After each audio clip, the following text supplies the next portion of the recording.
Bonjour, bonjour. Voilà, on se retrouve encore une fois pour continuer l'album Romantique Collection de Stamperia sur la couture enfin sur la couture.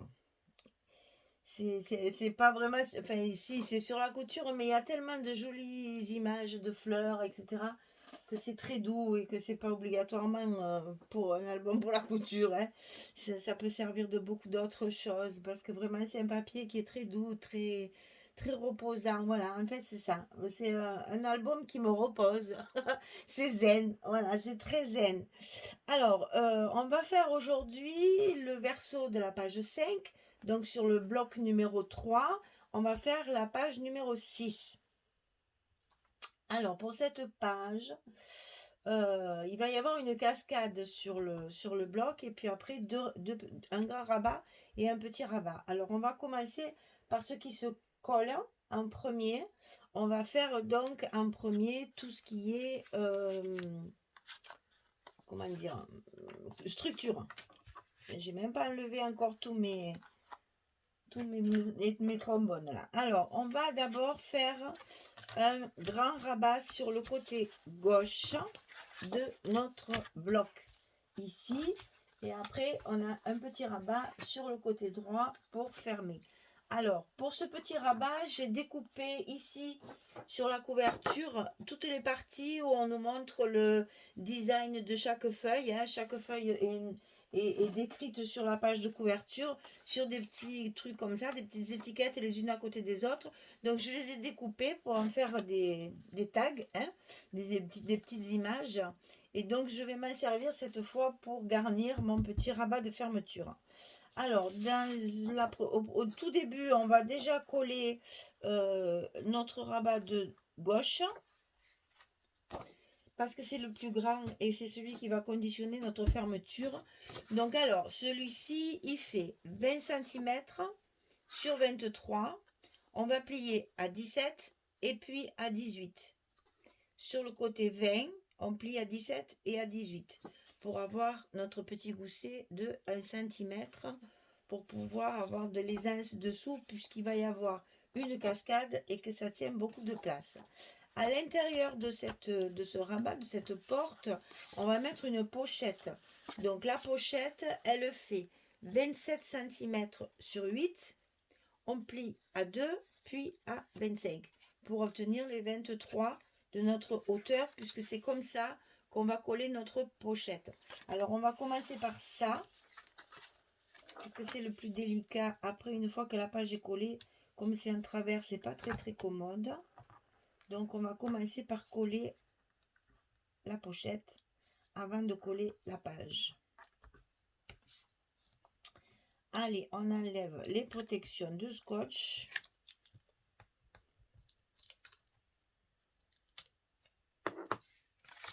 Hop là. Et on va coller notre pochette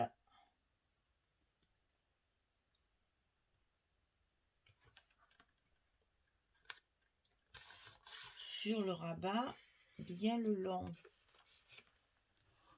de la page. Après, on enlève notre rouge.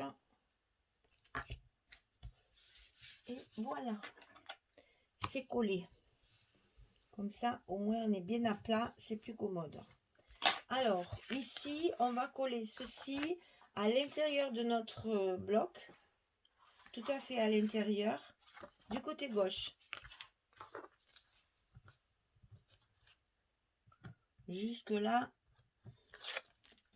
vous suivez, c'est pas très compliqué. Il suffit d'avoir les bonnes mesures.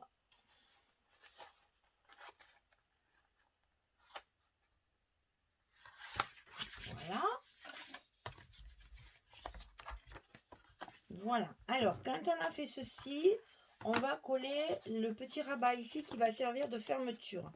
Donc, alors, ce petit rabat, il est de la dimension de ces fameuses petites étiquettes dont je vous parlais, qui sont sur la couverture. Alors, 9,3 sur 15,3.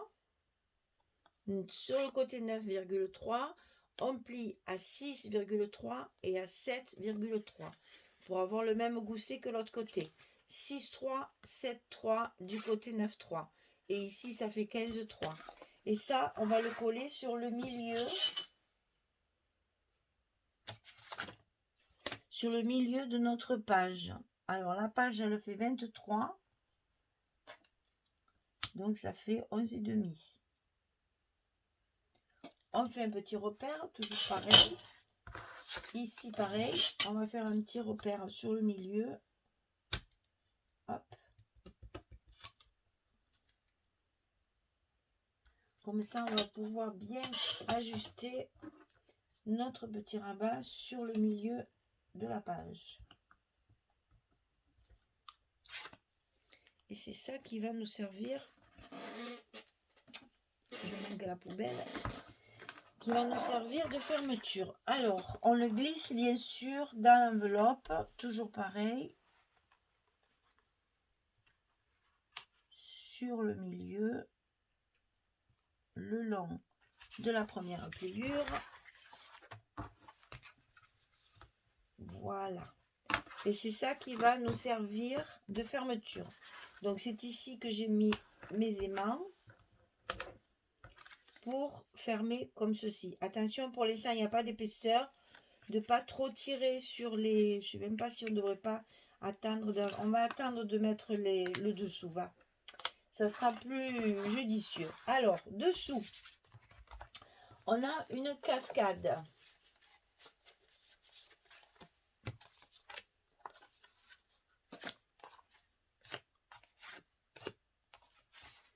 Alors, qui dit cascade, dit découpage. Bien entendu. Alors, d'abord, on va couper nos 4 morceaux pour faire la cascade. Donc, c'est du 18 cm sur 11 et on plie à 16 pour avoir notre petite languette d'accrochage. Le scotch à l'intérieur des languettes.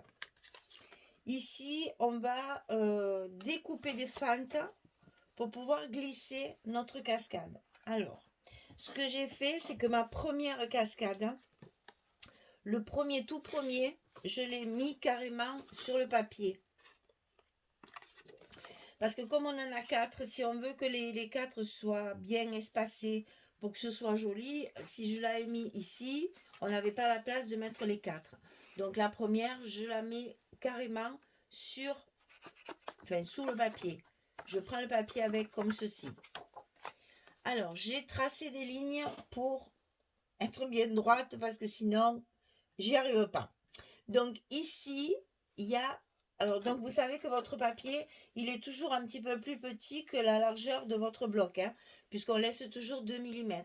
Donc sur ce papier Fantasy, il y a 2 cm,9 de chaque côté ici. Et j'ai tracé une ligne comme ceci à 2 cm,9. Ici en haut, j'ai 2 cm. Et chaque fois, j'ai mis 2 cm. Et j'ai donc fait 3 fentes pour avoir mes 4 cascades. La première qui est sur le papier et les 3 autres qui sont alternées de 2 cm. Et ensuite, on coupe une fente tout le long de la largeur de la carte, c'est-à-dire 11 cm. Et ce trait que j'ai tracé ici de chaque côté va me servir après à bien aligner toutes mes cascades. Alors, vous savez que quand on fait une cascade, on commence toujours par la dernière. Donc, c'est ce que je vais faire. Je vais commencer par la dernière, ici. Je la mets à sa place pour contrôler que ma fente est bien assez grande et que tout se passe bien. Et que je sois bien alignée sur mes petites marques. Quand c'est fait, je lève mes protections.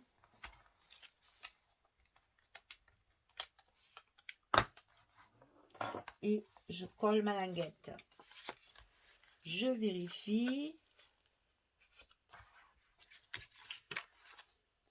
Tout est parfait. Allez, et j'appuie bien sur ma pliure, puisque maintenant il y a le papier au milieu. Et voilà ma première cascade de placer. Alors, je vais essayer de mettre la seconde sans faire de bêtises.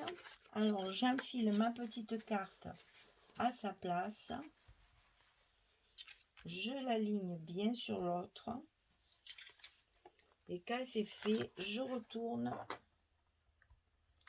Je lève mes protections tout en maintenant bien mon papier et je colle. Et là, je me retrouve avec la deuxième bien alignée à la première. Je vais faire pareil pour la troisième.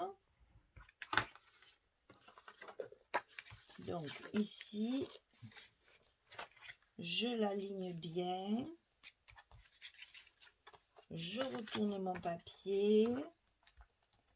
Je lève mes protections.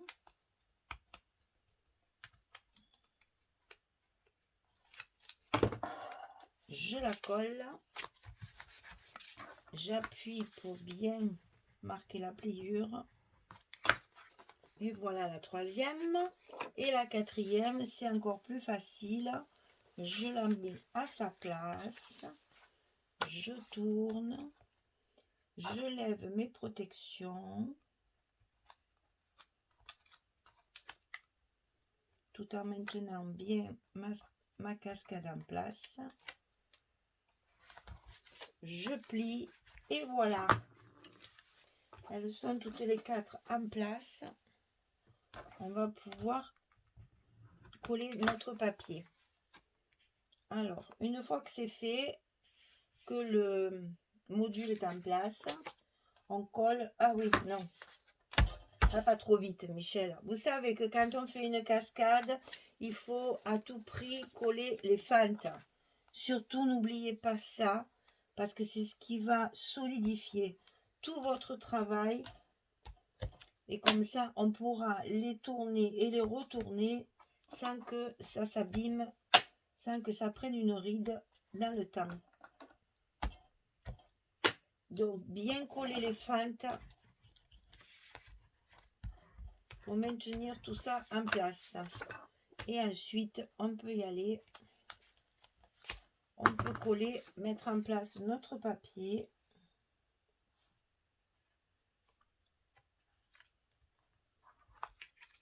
Hop. Et ensuite, on a la possibilité de tout enlever sans rien bouger. Tout va bien rester en place.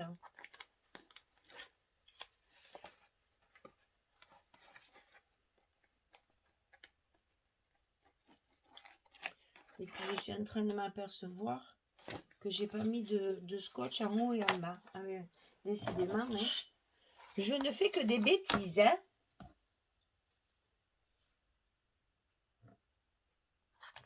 Allez, on répare les bêtises.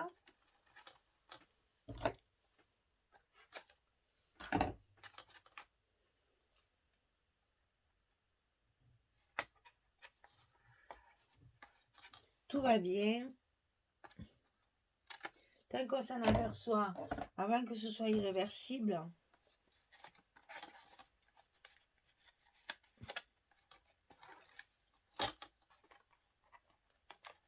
c'est parfait.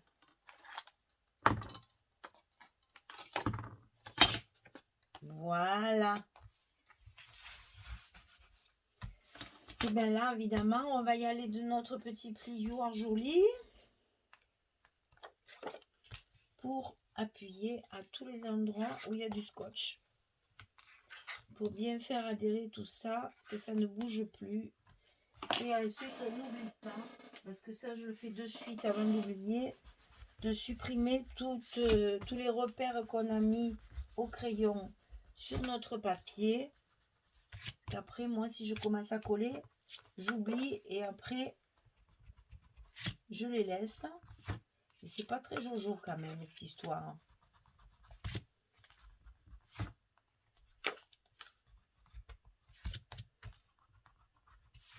Voilà. Voilà, maintenant que nous avons notre épaisseur, on va pouvoir rajouter tous les papiers qui vont aller dedans pour faire l'épaisseur voulue, pour pouvoir coller nos aimants. Alors, n'oubliez pas que ça va être épais et que donc le petit gousset d'1 cm va être très utile.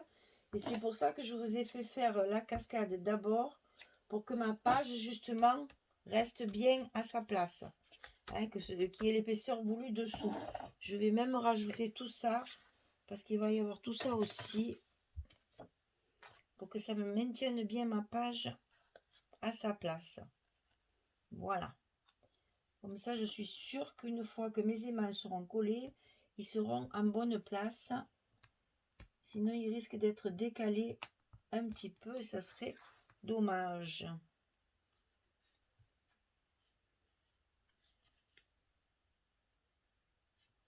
Voilà. Ça, c'est en place. Alors, qu'est-ce qu'il nous reste à faire? Eh bien, à coller notre papier, bien sûr, mais également à faire notre carte qui va aller là-dedans.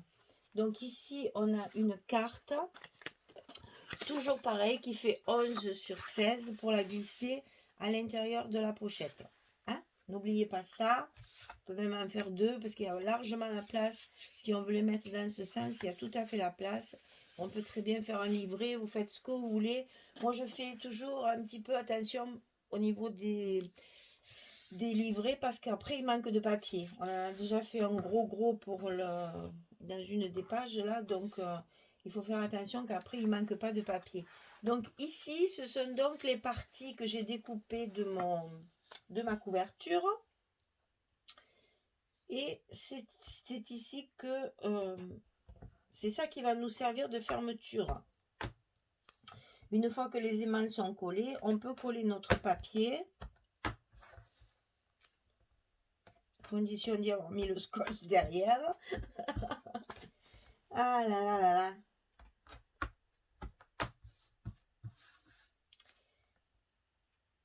Bien sûr, si vous utilisez de la colle, n'oubliez pas qu'il faut de la colle.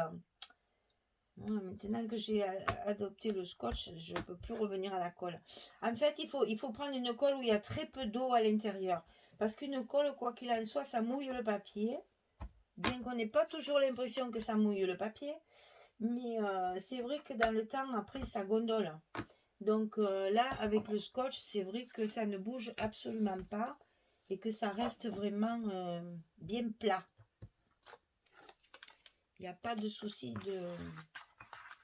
de gondole, de bulle, de déformer la page. Ça reste bien cohérent après. C'est vrai qu'il y a certaines colles, bon, moi j'utilise la Tacky Glue, vous le savez, mais il y a certaines colles qui sont pleines d'eau, méfiez-vous parce que vraiment, c'est toujours pareil ça. J'aime pas trop dire ça, mais c'est vrai que quand on achète des colles pas chères, ben, forcément il y a anguille sous roche, comme on dit, hein. Et elles sont pleines d'eau et après les papiers sont imbibés et ça les déforme forcément. Donc attention à ça. Pour économiser souvent 4 sous, après on a du matériel déficient et qui nous abîme notre travail. Et comme c'est quand même un travail relativement long, n'est-ce pas mesdames? Et que assez minutieux et qu'on a besoin que ça reste joli longtemps, c'est quand même dommage de voir un truc après qui s'abîme. Donc autant utiliser du bon matériel. C'est vrai que c'est un peu plus cher, mais pensez dans le temps, à la limite après ça coûte moins cher. Voilà, on aura notre fermeture comme ceci.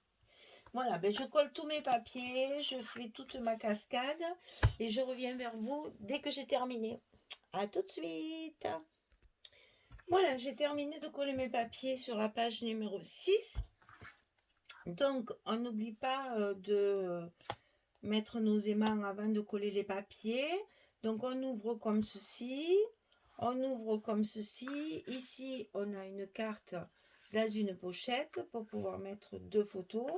Et ici, on a notre cascade que j'ai agrémentée avec le marron de la perforatrice.